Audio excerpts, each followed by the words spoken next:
কয়েকজন মানুষ বাংলাদেশ থেকে আমেরিকা থেকে ইউরোপীয় ইউনিয়ন সকল মানুষের ঘুম হারাম করে দিয়ে, শুধু তাই নয়, বড় বড় পরাশক্তিদের তাদের কাছ থেকে লাখ লাখ কোটি কোটি মিলিয়ন মিলিয়ন টাকা নিয়ে যাচ্ছেন, তারপর তাদেরকে কিছু বলার সাহস পাচ্ছে। আমি সোমালিয়ান জলদস্যুদের কথা বলছি। গত কয়েকদিন আগে আমাদের বাংলাদেশের এমডি আব্দুল্লাহ নামে একটি জাহাজ তারা তাদের কবলে নিয়েছে। বাংলাদেশি মানুষ এবং জাহাজ জিম্মি করে তারা এখন মুক্তিপণ চাচ্ছে, এবং মুক্তিপণ না পেলে সারা বিশ্বের সামনে বলে দিয়েছে কি, সারা বিশ্বের মানুষকে বলে দিয়েছে তাদেরকে হত্যা করা হবে। বছর কয়েক শান্ত থাকার পর হর্ন আফ্রিকা জুড়ে ফের আতঙ্ক ছড়াচ্ছে সোমালিয়ান দস্যু, যার শিকার হয়েছে এবার বাংলাদেশি একটি জাহাজ। জিম্মি করা হয়েছে তাদের নাবিকদের। সোমালিয়ান দস্যুদের সর্বশেষ শিকার হয়েছে বাংলাদেশের পতাকাবাহী জাহাজ এমডি আব্দুল্লাহ। কয়লাবাহী ওই জাহাজের 5 জন নাবিক এখনো তাদের হাতে জিম্মি। জাহাজের কোম্পানির পাশাপাশি সরকারি তরফ থেকে সোমালিয়ান দস্যুদের সাথে যোগাযোগ করার চেষ্টা করা হলেও এখনো পর্যন্ত তাদের পক্ষ থেকে কোনো সাড়া পায়নি বাংলাদেশি।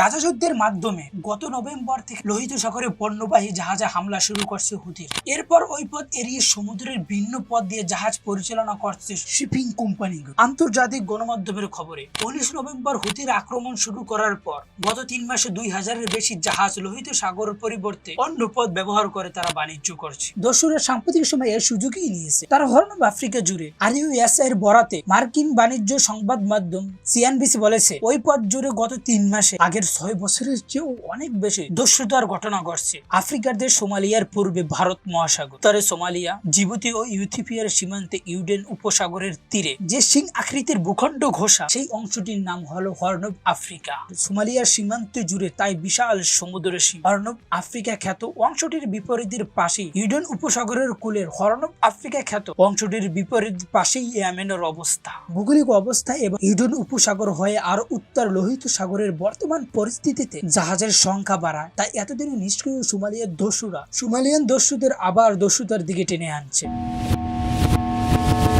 2005 সাল থেকে 2012 সাল পর্যন্ত সোমালিয়ান দস্যুদের তৎপরতা ব্যাপক ছিল। এরপর বিভিন্ন আন্তর্জাতিক সংস্থা এবং জোট এবং দেশের বিভিন্ন নিরাপত্তা বাহিনীর জোটভেদ এককভাবে দস্যুদের বিরুদ্ধে সক্রিয় হলেও তা কমতে শুরু করে। সর্বশেষ 2017 সালের পর একেবারেই কমে গিয়েছিল তাদের তৎপরতা। তবে 2023 সালের 14 ডিসেম্বর সোমালিয়ার বেসাসের শহর থেকে প্রায় 700 মাইল পূর্বে পণ্যবাহী জাহাজ ছিনিয়ে নেয়। আবার তারা স্বরূপে আবির্ভূত হয় জলদস্যুরা। এরপর জাহাজ ছিনিয়ে নেওয়ার আরো অনেক ঘটনা ঘটছে। সবশেষে 12 মার্চ বাংলাদেশের শিল্প গোষ্ঠী কেএসআরএম গ্রুপের মালিকানাধীন এসআরএম শিপিং লাইনের জাহাজ এমডি আব্দুল্লাহকে দখল করে 22 জন নাবিককে জিম্মি করে সোমালিয়ান দস্যুদের একটি দল। আফ্রিকান দেশ মোজাম্বিক থেকে 55 টন কয়লা নিয়ে সংযুক্ত আরব আমিরাত যাওয়ার পথে ভারত মহাসাগরে সেটি দস্যুদের কবলে পড়ে।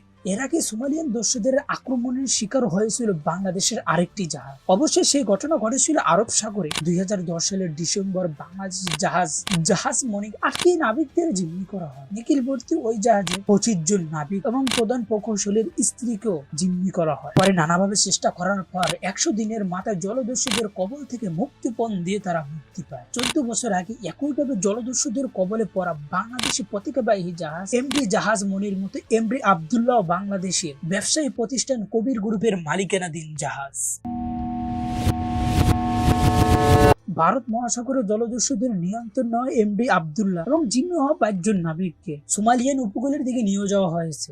বুধবার বাংলাদেশ সময় 6:40 জাহাজটি সোমালিয়ান উপকূল থেকে 170 কিলোমিটার দূরে অবস্থান করেছিল। সেই সময় তাদেরকে জিম্মি করা হয়। জিম্মি জাহাজ এবং নাবিকদের সর্বশেষ পরিস্থিতি জানতে চাইলে এসআর শিপিং এর প্রধান নির্বাহী কর্মকর্তা ক্যাপ্টেন মেহরুন করিম বলেন, জিম্মিকারীদের পক্ষ থেকে কেউ এখন পর্যন্ত তাদের সাথে যোগাযোগ করে। জিম্মিদের মুক্তির ক্ষেত্রে প্রধান গুরুত্বপূর্ণ বিষয় হলো জলদস্যুদের সঙ্গে নিয়মিত আলোচনা করা এবং মুক্তির বিভিন্ন শর্ত নির্ধারণ করে মুক্তিপণের বিষয়টি সুরাহা করা। এসআর শিপিং এর পক্ষ থেকে বলা হয়েছে তারা দস্যুদের কাছ থেকে যোগাযোগের অপেক্ষায় আছে। এর আগে মঙ্গলবার জিম্মি দশা অবস্থায় জাহাজের চিফ অফিসার লতিফুল্লাহ খান সহ বিভিন্ন নাবিক তাদের পরিবারের সদস্য এবং মালিক পক্ষে এই পরিস্থিতি ব্যাখ্যা করে হোয়াটসঅ্যাপে এবং ভয়েসমেল পাঠান। মুক্তিপণ না দিলে নাবিকদেরকে হত্যা করে ফেলানোর হুমকি দিয়েছে জলদস্যুরা। গত ফেব্রুয়ারিতে বিবিসির এক প্রতিবেদনে বলা হয়, এক দশকেরও কিছু সময় পর সম্প্রতি আগের চেয়ে সোমালিয়ান উপকূলে আবার দস্যুতা বেড়েছে। তবে কয়েক বছর এই প্রবণতা বন্ধ ছিল। স্পেনের প্রতিরক্ষা মন্ত্রণালয়ের বরাতে রয়টার্স জানা 19 ডিসেম্বর সোমালিয়ান উপকূলের অধীনে একটি বাণিজ্য জাহাজকে দস্যুদের কবলে পড়ার খবর দেয়। আবার 30 জানুয়ারি ভারতের নৌবাহিনী একই দিনে সোমালিয়ান দস্যুদের কবল থেকে দুটি মাছ ধরার ট্রলার উদ্ধার করে। এসব ঘটনায় দীর্ঘদিন পর আবার সোমালিয়ান দস্যুদের সদল বলে ফিরে আসার কথা জানান দিচ্ছে। 1991 সালে বিদ্যমান সশস্ত্র গোষ্ঠীর হাত থেকে সোমালিয়ার সামরিক এক নায়কের পতন হলে দেশটিতে রাজনৈতিক অস্থিরতা শুরু হয়। এরপরে প্রায় 2 দশক নানা সশস্ত্র গোষ্ঠীর সক্রিয়তা এবং অভ্যন্তরীণ যুদ্ধের বিপর্যয় ছিল সোমালিয়া। এই সুযোগে সোমালিয়া জলদস্যুতা বেড়েই চলছে। সে সময় বিশাল জনসীমা নিয়ন্ত্রণ দেশটির কোনো কার্যকর নিরাপত্তা বাহিনী ছিল। তখন এই অঞ্চলে বিদেশি মাছ ধরার জাহাজের উপস্থিতি বাড়তে থাকে। বিবিসির ওই প্রতিবেদন অনুসারে তখন সেখানকার সাগরে বিদেশি ট্রলারের অবৈধ মাছ ধরার শিকারের কারণে সোমালিয়ান উপকূলে কিছু জেলে তাদের পেশা হারিয়ে ফেলে। তারপরে তারা জলদস্যুতে পরিণত হয়। পূর্ব আফ্রিকার উপকূলের দেশগুলোর একটি সংগঠন আইওসি বলেছে, বর্তমান সোমালিয়ার মৎস্য নীতি বিদেশি মাছ ধরার জাহাজের সংখ্যা আবার বাড়ছে, যা আবার উপকূলের সোমালিদের জলদস্যুতার দিকে ঠেলে দিচ্ছে। হর্ন অব আফ্রিকা হিসাবে পরিচিত সোমালিয়ান উপকূল ঘেঁষা ওই সমুদ্রের উপর বিশ্ব বাণিজ্যের গুরুত্বপূর্ণ পথগুলোর একটি। ভৌগোলিক অবস্থানের কারণে ওই পথ জুড়ে সারা বছর ধরে পণ্যবাহী জাহাজ চলতে থাকে। এর মাঝে লোহিত সাগরে হুতিদের আক্রমণের কারণে ওই পথে আরো বেশি জাহাজ চলাচল শুরু করে। এখন জলদস্যুদের ফিরে আসার দুশ্চিন্তা বাড়ছে। ইউরোপীয় ইউনিয়নের লেভেল ফোর্স অপারেশন আল্টা এর তথ্য অনুযায়ী সোমালিয়ান উপকূলে 2023 সাল 20 নভেম্বর থেকে 29 জানুয়ারি পর্যন্ত 3 মাসে ইডেন মহাসাগর ও সোমালিয়ান উপকূল এলাকায় 19টি জাহাজ জলদস্যুতার কবলে পড়েছে। বাণিজ্যের ওই পথকে সোমালিয়ান দস্যুরা সবচেয়ে ঝুঁকিপূর্ণ করে তোলে 2011 সালে। ওই বছর সর্বোচ্চ 212 আক্রমণের ঘটনা ঘটে। এরপর বিভিন্ন দেশ এবং জোটের নিরাপত্তা বাহিনী তৎপর হয়ে উঠলে সাম্প্রতিক বছরগুলিতে কমতে শুরু করে জলদস্যুদের আক্রমণ। ওই বছরগুলিতে ঘটনা এত পরিমাণ বেড়েছিল যে সোমালিয়ান দস্যুদের প্রতিরোধ করতে জাতিসংঘের নিরাপত্তা পরিষদ 2010 সালের ডিসেম্বর থেকে 2022 সালের মার্চ মাস পর্যন্ত 7টি রেজলিউশন পাস করে, যাতে বিভিন্ন দেশের নৌবাহিনী এবং বিমান বাহিনী সোমালি জলসীমায় প্রবেশ এবং টহল দেওয়ার অনুমতি দেওয়া হয়। পাশাপাশি ওই অঞ্চলের সমুদ্র জলদস্যুতা এবং সশস্ত্র ডাকাতি দমনের সমস্ত প্রয়োজনীয় ব্যবস্থা গ্রহণ করতে ইউরোপীয় ইউনিয়নের লেভেল ফোর্স অপারেশন আল্টাকে মার্কিন বাহিনীর নেতৃত্বে টাস্ক ফোর্সের সঙ্গে কাজ করার অনুমতি দেওয়া হয়েছে। 2022 সালের মার্চ মাসে দলদস্যুদের বিরুদ্ধে জাতিসংঘ নিরাপত্তা পরিষদে মেডন্টের ম্যাচ শেষ হয়েছে। আইসিসি ইন্টারন্যাশনাল মেরিটাইম ভুয়ে এর বার্ষিক প্রতিবেদনে বলা হয়েছে 2022 সালে সমুদ্র জলদস্যু এবং সশস্ত্র ডাকাতির ঘটনা ঘটেছে 120টি, যা 2023 সালে ছিল 111টি। ওই বছরে জিম্মি নাবিকদের সংখ্যা হয়েছে 73টি। ওই বছরে জিম্মি নাবিকদের সংখ্যা ছিল 73 জন। আগের বছর 2022 সালে তা ছিল 41 জন। আন্তর্জাতিক নানামুখী পদক্ষেপের পরে সোমালিয়ান দস্যুদের একেবারে থামানো সম্ভব হয়। জলদস্যুদের অভিযোগে 2005 সাল থেকে 1300 জন বিদেশি কারাগারে আটকা আছে। এদের বেশিরভাগই দোষী প্রমাণিত হওয়ার পরে যাবজ্জীবন কারাদণ্ড হয়েছে। 21টি দেশের কারাগারে তারা দণ্ড ঘাটছে। লোহিত সাগরে হুতিদের আক্রমণ থামাতে আন্তর্জাতিক বাহিনীগুলো বেশি ব্যস্ত থাকার সুযোগে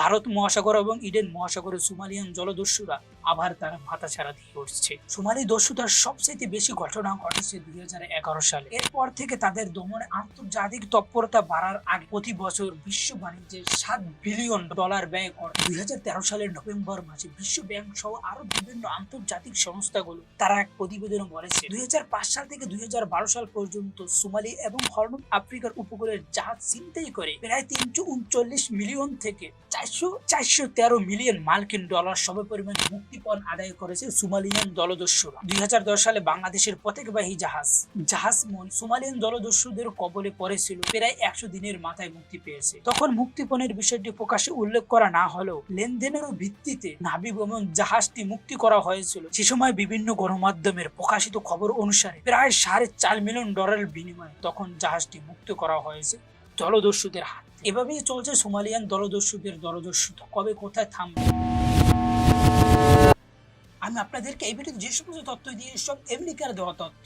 আমেরিকার কিভাবে সোমালিয়ান মানুষদেরকে জলদস্যু বানাইছে তারা জলদস্যু হতে বাধ্য করেছে আমেরিকার মানুষরা, তাদের সোমালিয়ান জেলেদের আমেরিকা জোর করে বাধ্য করেছে তাদেরকে জলদস্যু হতে। কিভাবে সোমালিয়ান সাধারণ মানুষদেরকে তারা জলদস্যু হতে বাধ্য করেছে এবং কিভাবে কোন পরিস্থিতিতে কিভাবে তারা জলদস্যু হয়েছে সম্পূর্ণ বিস্তারিত জানতে চান আমেরিকার তথ্য ছাড়া। আর এই বিষয়ে যদি আপনারা যদি ভিডিও চান, তো যদি ভিডিও চান অবশ্যই নিচে কমেন্ট করে জানাবেন। ভালো থাকবেন, সুস্থ থাকবেন। এই বিষয়ে যদি ভিডিও চান আমেরিকার তথ্য ছাড়া, তাহলে অবশ্যই নিচে কমেন্ট করে জানাবেন। ভালো থাকবেন, সুস্থ থাকবেন। চ্যানেলের পাশে দেখবেন, যারা চ্যানেল সাবস্ক্রাইব করেন না চ্যানেল সাবস্ক্রাইব করবেন। আর যারা ফেসবুক পেজ থেকে দেখতে আসেন অবশ্যই ফেসবুক পেজটা ফলো করে রাখবেন। আর